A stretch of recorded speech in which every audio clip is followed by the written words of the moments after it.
Жители Ялты уверены, что скоро им негде будет жить. По словам людей, оккупационная власть города утвердила генеральный план Ялты, где запланировано строительство многих роскошных вилл и поместий на побережье. Каждая из них частная, а значит, будет охраняться.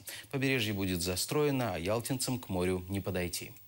Скоро Ялта будет продана полностью. Для местного населения не остается ничего. Куда ни пойди, куда ни посмотри, на каждых буклетах кругом продаются, раздаются. И лишаются местные жители обычного подхода к пляжам. Нас лишили всему. Вырубили парки, где строит наше правительство дома и отдает на продажу. У нас в квартирах по 3-4 семьи, разных детей, бабушек и дедушек, по несколько поколений, которые не могут получить квартиру и ютятся в этих лачугах. Наши деды оставили нам свободную страну, которая уже берет нас за горло, и мы ничего не можем сделать. Мы остаемся не у дел, мы остаемся за бортом этих